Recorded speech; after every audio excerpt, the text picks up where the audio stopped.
안녕하세요. 취준의 관점 전환 메이커 면접 중대장입니다. 오늘은 매식경 테크트리 8편이에요. 오늘은 기존 영상과 조금 다른 방식으로 진행을 할 겁니다. 자, 여러분들이 금융권 취업에서 이런 질문을 받았습니다. 면접관분들이 이러는 거예요. A지원자, 청약통장의 판매 전략에 대해서 한번 말씀해 주세요. 라는 질문을 받았을 때 여러분들 지금 한번 정지해 놓고 여러분들 스스로 한번 답을 한번 해보세요.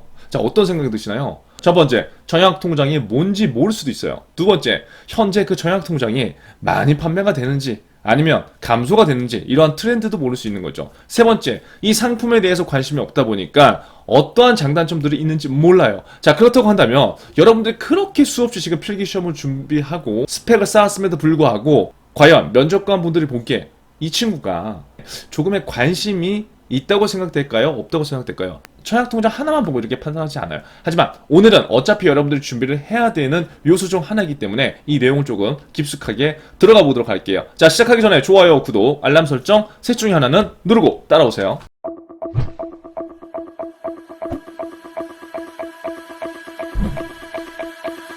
9월 6일 기사네요. 따끈따끈한 이슈를 전해드리기 위해서 제가 여러분 최신 찍어서 지금 올리는 거예요. 자, 기사에 뭐라고 나와 있습니까? 집값이 떨어지고 이자는 쥐꼬리야. 그래서 나는 청약통장을 깨요. 이렇게 답을 주는 거예요. 여러분, 제 매식경을 한 뭐 조금이라도 들어본 친구들은 이게 무슨 소리지? 야, 면접팀장이야. 너 불과 6개월, 1년 전만 해도 그런 소리 안 했잖아. 라는 이야기를 했어야 돼요. 그런데 오늘 처음 듣거나 이 이야기를, 이 이슈를 모른다. 그러면 이것부터 그냥 받아들이시면 됩니다. 자, 그러면 결국 지금 상황은 뭐다? 집값은 하락되고 있다. 그런데 이 청약통장이라는 놈이 이자는 쥐꼬리만큼 준다는 거예요. 자, 그래서 고객들은 이 청약통장을 깨고 있다는 거죠. 그런데 아까 면접관 분이 뭐라고 얘기했습니까? 그러면 이렇게 고객들이 깨고 있는 청약통장을 네가 은행원이 되면은 어떻게 팔래? 이렇게 물어본 거예요. 이 한 가지의 질문에 많은 것들이 내포되어 있다는 겁니다. 그 얘기들 한번 해볼게요. 자, 첫 번째, 아무것도 몰라도 돼요, 여러분. 그냥 저만 따라오시면 된다고요. 여기서 뭐를 암기하고 안 하고 그게 중요한 게 아니라 전체적인 트렌드와 방향성을 알고 그에 맞춰서 준비를 하는 게 필요한 겁니다. 자, 보시면 전국 주택 청약 종합 저축 발음도 안 돼 아주. 이게 가입자가 6월과 7월 보세요. 2,703만 명에서 2,701만 명, 뭐 2만 명 감소했지만 아무튼 감소 추세를 하는 거예요. 그리고 지역별로도 어떻게 되고 있어요? 지금 조금씩 감소되고 있다. 물론 이 통계를 어떻게 해석하냐에 따라서 사실 달라져요. 하지만 우리는 그렇게 일단 생각할 필요가 없다. 왜? 이 기자분이 쓴 걸 바탕으로 이것을 그냥 내 것으로만 만들고 면접장에서 이 내용에 나의 생각에 약간의 T포인트를 덧대면 되는 거예요. 이해되셨죠? 시시비비를 가리자는 게 아닙니다. 공부 방법을 지금 바꾸셔야 돼요. 자, 그럼 결국 청약통장은 가입자 수가 줄어든다? 상승하고 있다. 정답! 줄어들고 있다. 자, 보시면 여기 나오죠. 명쾌하죠, 명쾌해. 자, 주택 청약 종합저축 가입자는 2,701만 명.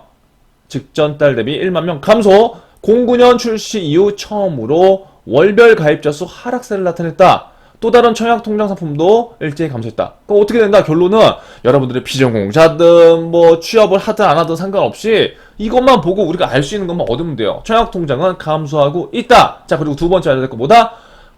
면접팀장. 그럼 주택청약 종합저축 내가 들어본 것 같은데 그럼 청약저축하고 예금하고 뭐 그런 거 내가 들어본 것 같거든요? 이게 똑같은 건가요? 아니에요, 아니에요. 그러면 여러분들은 지금 청약저축에 대한 본래의 목적과 상품명을 아직 잘 모르는 거예요. 그러니까 그걸 다 하려면 너무 시간이 오래 걸려요.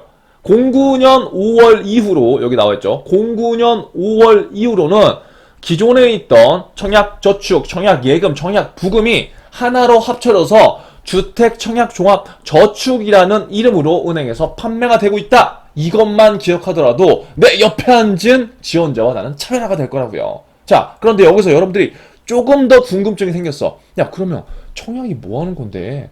그거 궁금하신 분은 여기 제 동생 채널 가서 한번 보세요. 여기에 제가 이 링크 걸어드릴 테니까요. 청약을 하는 이유가 있잖아요. 여러분들이 만약에 은행에서 일을 안 해도 돼. 그쵸? 금융권 취업 준비하다가 다른 데 가도 된다는 거예요. 그런데 금융권 취업을 준비하면서 야, 내가 그래서 청약통장 하나만큼은 퍼펙트하게 남들한테 설명할 수 있어! 그럼 뭐예요? 설명을 하려면 내가 그만큼 많이 알아야 돼. 그만큼 많이 알려면 내 실생활에서 알 수 있도록 내가 공부를 해봐야 되겠죠. 그쵸? 그럼 청약 통장이 왜 필요한 거예요? 나는 질문을 여러분들이 면접장에서 받았을 때 여러분들이 지금 대답을 못한다! 스페이스바 누르세요. 한번 해보세요. 청약통장 왜 가입하나요? 라고 여러분들한테 질문을 드렸을 때 대답을 못한다! 그 공부해야 된다고요. 그쵸? 자, 그 답은 제가 위에 영상에서 왜 청약통장 가입을 해야 되는가 그 이유를 풀어드릴 거고요. 자, 지금 결국 뭐다? 청약통장 인기가 가라앉았어. 왜? 청약통장이라는 건 쉽게 얘기해서 분양을 받기 위한 하나의 가입 그 조건이에요, 조건. 새 집을 분양받기 위한 조건 중에 하나가 청약통장을 가입하는 것 시작이다. 그래서 은행에서 많이 이런 청약통장 가입을 하는데 그러한 청약통장 인기가 가라앉은 가장 큰 이유는 뭐다? 계속 한 5년 동안 서울 집값은 상승하고 있었는데 그 집값이 지금 계속해서 하락하는 그러한 이슈 때문에 청약통장 가입도 감소되고 있다고 보면 된다. 물론 그것만은 아니에요. 그것뿐만 아니에요. 실질적으로. 하지만 우리는 이것만 일단 기억하자. 더 이상 안 해도 돼요. 여기까지 하면 충분합니다. 취준생 입장에서. 자, 그런데 여러분도 아마 이상할 거예요. 야, 면접준대장, 네 영상 내가 지금 1년을 넘게 봤는데 너 1년 전에 면접준대장 분명히 로또 청약 막 이런 거 얘기했잖아. 내가 운동하면서 일찍 5배속으로 들어봤단 말이야. 그쵸? 맞아, 빙고. 그때 1년 전의 상황이 어땠냐? 이 영상을 참고하세요. 왜 참고해야 돼요? 자, 우리가 부동산 시장도 그렇고 주식 시장도 그렇고 뭐 다 그렇겠지만 줄고 상승만 하는 장은 절대 없어요. 상승과 하락을 반복하고 그게 사이클이 되고 주기가 이제 만들어지는 거겠죠. 부동산도 마찬가지예요. 1년 전에 부동산이 미친 듯이 올랐어. 그리고 그때 청약만 받으면 인생이 바뀐다고 해서 로또 청약이라고 했단 말이에요. 그래서 사람들이 편법을 써서라도 로또 청약을 받기 위해서 애를 썼다는 거지. 그러면 그때는 당연히 청약통장 가입자 수가 하락했을까요? 증가했을까요? 증가했겠죠. 하지만 지금은 부동산이 하락기다. 사람들 어떻게 돼? 심리 지수가 같이 무너져버린다. 저 혼자 너무 열을 내잖아요. 자, 그래서 이러한 배경을 조금 알면 좋다. 그런데 지금 현재 시점은 부동산 약간 하락기로 접어든 것은 분명하다. 하지만 1년 전에 제가 올려둔 이 영상을 보시면 1년 전에 부동산 시장과 지금을 비교하면서 양갈래를 비교해보면서 여러분들의 인사이트를 기를 수 있다는 장점이 있기 때문에 연관 영상까지 공부를 해보는 게 좋다, 안 좋다? 좋다. 그리고 여러분들이 금융권 취업 안 되더라도 안 가더라도 일반 기업 취업해서 부동산을 산다 안 산다? 산다. 여러분들이 아파트를 살 거다. 그럼 그때 이런 사이클을 내가 공부했기 때문에 이러한 경험에서 배운 인사이트로 여러분들이 조금이라도 재테크를 잘할 수 있다. 이렇게 정리를 해드릴게요. 너무 제가 시끄럽게 하는 거 아닌가요? 자, 아무튼 분양가가 시세보다 낮은 탓에 청약에 당첨만 되면 큰 차이. 아까 그 얘기예요. 자, 그래서 이 뒷부분은 좀 빼고 넘어갈게요. 자, 여기까지 이제 이해되셨죠? 1년 전 상황까지 갔습니다. 자, 그러나 최근 아파트 가격이 수억씩 하락해. 지금 최근의 분위기야, 이게. 왜? 문재인 정부 때 제가 계속 말씀드렸죠. 이건 여러분 정부 얘기를 하는 게 아니에요. 문재인 정부 때 뭐 잘했다 못했다 그런 얘기는 우리가 사실 알 필요도 없어요. 여러분들의 생각을 막 면접장에서 그걸 어필할 필요가 없어. 근데 하지만 관심 있는 친구들은 알 거예요. 자, 그런데 여기서 중요한 건 자, 문재인 정권 시절에 부동산 가격을 정부에서 누르려고 했으나 많은 정책들을 폈어요. 뭐 세금도 때리고 세금 규제도 하고 많은 걸 했어. 근데 집값이 못 잡았어요. 계속 상승시켰단 말이에요. 이게 왜 투기 수요도 있고 오히려 찍어주는 지역이 나온다는 그런 생각을 갖고 계속해서 집값이 상승했어요. 못 잡았어. 근데 정권이 바뀌었죠. 그쵸? 정권이 바뀐 것도 있지만 이제 공급 물량이 또 나오는 것도 있고 심리도 많이 좀 위축됐죠. 그래서 지금 결국은 수억 원씩 지금 하락해서 분양가와 매매가가 차이가 좁혀져. 그러니까 어떻게 돼요? 청약시장 인기는 급속도로 쪼그라드는 거예요. 제가 아마 이 영상 예전에 이 분양에 대해서 얘기한 영상이 있는지 모르겠는데 그거 있으면 제가 여기로 한번 링크를 걸게요. 만약에 없으면 제가 다음에 만들어서 이 분양에 대해서 한번 링크를 걸어볼게요. 자, 결국 아무튼 계속 지금 어떻게 되고 있다? 감소되고 있다. 감소되고 있다. 자, 기준금리보다 낮은 이자. 그럼 첫 번째 지금 뭐다? 우리가 알아야 될 거? 자, 첫 번째 지금 청약통장 가입자 수가 저하되는 거는 감소되는 거는 뭐다? 부동산 시장 하락 때문에. 두 번째 왜 온다? 뭐 때문에? 기준금리보다 낮죠. 기준금리는 상승되는데 지금 이자가 낮다는 거예요. 현재 일반 주택 청약종합저축 금리는 1.8%. 야, 여러분 이게 말이 되냐고요. 지금 예적금 이자가 몇 프로예요, 여러분? 4% 이상이잖아요. 여기 나오네. 예적금 이자가 5% 거의. 기준금리 2.25보다 낮죠. 그러면 이게 저축의 기능이 안 되잖아. 그러니까 야이씨 부동산도 하락기고 나 이거 쓸 것도 없어 당분간. 뭐 기준금리보다도 안 주는 통장을 내가 갖고 있냐? 야, 해제 이제 이러는 거예요. 그런데 여러분 여기서 이제 뭐가 중요한 거냐면 우리는 이제 면접의 관점이잖아요. 이제 재테크는 잠깐 묻어두고요. 자, 그럼 면접관 입장에서 뭘 볼 수 있냐면 여러분들 그렇게 금융권 취업해서 어필하는 이제 세일즈 역량에 대한 얘기예요. 예를 들어서 자, 이게 청약통장의 판매 전략에 대해서 얘기해 보세요라고 그냥 단순하게 이야기할 수 있지만 저는 어떠한 의도로 이걸 답변할 수 있냐면 예를 들어 첫 번째 현재 청약통장이 은행에서 되게 세일즈를 할 때 고객을 신규 고객을 유입시키는 하나의 좋은 상품 중에 하나예요. 그러니까 이걸 알아야 돼요, 여러분. 왜냐면 은행의 KPI는 어떤 KPI더라도 어디 은행이든 간에 신규 고객이라는 KPI가 배점이 돼 있어요. 그러니까 고객을 계속 끊임없이 창출해야 돼. 그런데 여러분들한테 10만원짜리 펀드 하세요, 20만원짜리 펀드 하세요, 막 이러면 여러분 하겠어요? 돈이 없는데? 그런데 취준생도 2만원은 있다는 거야, 2만원. 그래서 은행에서 주택청약 종합저축을 권유할 때 2만원짜리를 권유하는 이유가 이거예요. 왜? 2만원 할 수 있거든. 근데 그 실적이 잡히거든. 물론 실적 때문에 이렇게 한다는 건 아니지만 그런 경우도 사실 있어요. 여러분 현실적으로 제가 말씀드려야 될 거 아닙니까? 안 그래요? 면접분들이랑 기껏 얘기했는데 현실에서는 뭐 가면 그냥 2만원 하나 하고 유지 안 시켜. 예를 들어서 가면만 만들어 놓고 그럼 안 되잖아요. 여러분들이 2만원짜리 하나 고객들한테 이거를 예를 들어서 신규 고객을 늘리더라도 이 고객한테 정확한 목적에 대한 설계를 해줄 필요성이 있다고요.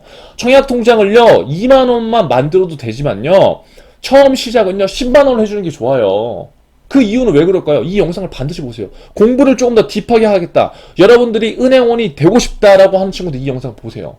이거는 현직에 있는 은행원 분들도 모르는 케이스가 많아요. 그냥 2만원 팔으라고 하니까 파는 거야. 왜? 목적이었거든. 그냥 세일즈 역량만 보여주면 된다고 생각하거든. 근데 아니에요. 내가 고객한테 2만원짜리를 통장에 가입시켜 주느냐 10만원짜리를 가입시켜 주느냐에 따라서 그 고객은요 나중에 분양을 받을 아파트가 생기느냐 안 생기느냐 이게 완전 달라져요. 엄청난 책임감이 있는 거라고요. 근데 이거를 그냥 아무렇지도 않게 2만원짜리를 판매하라고 하니까 한다? 아니죠. 아니에요. 지금은 여러분들이 배워야 되는 단계이기 때문에 누군가한테 하나하나씩 이렇게 배울 수가 있어요. 사실 배울 데 없죠. 뭐 저 말고 이런 거 누가 얘기해 줄 거예요. 그쵸? 은행 가면은 이제 거기서 얘기해 주겠지, 사수들이. 그런데 거기에서도 내가 어떠한 사수를 만났냐, 그리고 너무 바쁘다 보니까 일일이 다 챙겨주지 못한다고요. 나는 2만원짜리 신규 고객을 뚫으라고 해서 뚫었는데 내 적극적인 영업으로 이거 내가 알고 봤더니 고객은 공공주택을 노리는 사람이야. 공공주택 누리면은 10만원 넣어야 된다니까요. 그러니까 이런 게 다 다른 거예요. 그러니까 고객들한테 많이 알면 알수록 내가 혜택을 줄 수 있는 그러한 것들이 많다. 이해되세요? 즉 이러한 이 청약통장 하나로 기업 포인트를 만들 수가 있다는 거예요. 그럼 영업 전략이 무조건 영업만 잘하는 거냐? 물론 그것도 맞지만 지금 현재 청약통장의 목적 왜 받는 거예요? 왜 받는 거예요? 새 아파트를 분양받기 위해서 헌 아파트가 아니라. 그럼 새 아파트를 누군가는 다 선호할 거잖아요. 여러분 결혼하면 헌 아파트 갈래요? 새 아파트 갈래요? 새 아파트 가고 싶거든. 그럼 그 분양을 받기 위해서 해야 되는 게 뭐다? 청약이다. 그럼 그 청약을 하기 위해서 뭘 해야 된다? 청약 통장을 해야 된다. 그러면 그 청약 통장을 2만원, 10만원 중에 어떻게 해야 된다? 2만원으로 가입을 할 수도 있지만 목적에 따라서 10만원으로 하는 게 훨씬 좋다. 이건 어디에 나왔다? 아까 제 동생 영상을 보시면 된다고요. 이해되셨죠? 자, 그렇게 하시고, 자, 그러면 면접관 입장에서는 얘 좀 똘똘하네, 예를 들어서 그렇게 생각할 수도 있고, 또 청약통장이 감소하는 원인을 내가 정확하게 알아. 지금 제가 설명해 드렸잖아요. 두 가지 원인. 이걸 딱 숙지하는 거지.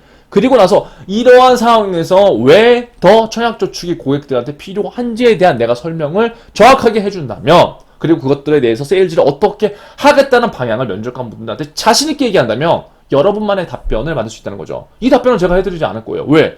여기까지 해줬으면 여러분들이 이제 생각을 해봐야 되잖아요. 그쵸? 그 답은 어떻게 해야 된다? 오늘 영상을 보시고 여러분들이 밑에 댓글로 남겨주셔야 된다. 이 정도는 우리 할 수 있잖아요. 그쵸?